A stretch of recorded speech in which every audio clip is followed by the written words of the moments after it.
বিশ্বের জানা অজানা কিছু নতুন ধরনের প্রশ্ন ও উত্তর সবার আগে পাওয়ার জন্য আমার এই চ্যানেলটি সাবস্ক্রাইব করে রাখুন, কারণ আমার এই চ্যানেলে বিশ্বের কিছু অজানা প্রশ্ন ও উত্তর সম্পর্কে প্রতিটা দিন আলোচনা করা হয়। চলুন কথা না বাড়িয়ে ভিডিওটা শুরু করা যাক। ফার্স্ট প্রশ্ন, কোন শহরকে ভারতের প্রবেশদ্বার বলা হয়? উত্তরটি হলো মুম্বাই শহরকে ভারতের প্রবেশদ্বার বলা হয়ে থাকে।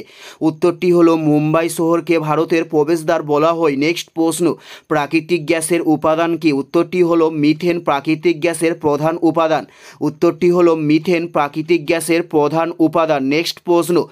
নেক্সট প্রশ্ন হলো পদাতিক কবি কাকে বলা হয়? পদাতিক কবি কাকে বলা হয়? উত্তরটি হলো সুভাষ মুখোপাধ্যায়কে পদাতিক কবি বলা হয়ে থাকে। উত্তরটি হলো সুভাষ মুখোপাধ্যায়কে পদাতিক কবি বলা হয়। নেক্সট প্রশ্ন, গোরা উপন্যাসের লেখক কে? উত্তরটি হলো রবীন্দ্রনাথ ঠাকুর গোরা উপন্যাসের লেখক।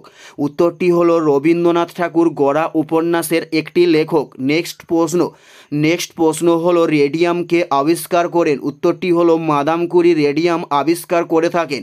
উত্তরটি হলো মাদাম কুরি রেডিয়াম আবিষ্কার করে। নেক্সট প্রশ্ন, ক্রিকেট কোন দেশের জাতীয় খেলা? উত্তরটি হলো অস্ট্রেলিয়ার জাতীয় খেলার নাম হলো ক্রিকেট।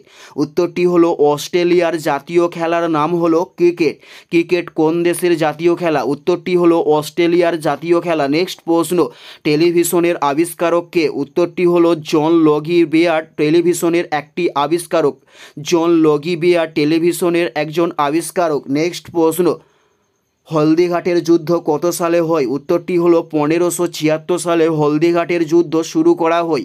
উত্তরটি হলো 1576 সালে হলদিঘাটের যুদ্ধ শুরু করা হয়। নেক্সট প্রশ্ন হলো পৃথিবীর যমজ গ্রহ কাকে বলা হয়? উত্তরটি হলো শুক্র গ্রহকে পৃথিবীর যমজ গ্রহ বলা হয়। উত্তরটি হলো শুক্র গ্রহকে পৃথিবীর যমজ গ্রহ বলা হয়। নেক্সট প্রশ্ন, নীল বিপ্লব কথাটি কী অর্থে ব্যবহৃত হয়? উত্তরটি হলো মৎস্য উৎপাদন অর্থে নীল বিপ্লব কথাটি ব্যবহৃত হয়। উত্তরটি হলো মৎস্য উৎপাদন অর্থে নীল বিপ্লব কথাটি ব্যবহৃত হয়। এটাই ছিল এই ভিডিওর লাস্ট প্রশ্ন। আর কোন ধরনের শিক্ষণীয় ভিডিও আপনারা দেখতে চান অবশ্যই কমেন্টে লিখে জানাবেন। পুরো ভিডিওটা দেখার জন্য আপনাদের প্রত্যেককে আমাদের ইউটিউবের পক্ষ থেকে রইল অসংখ্য ধন্যবাদ।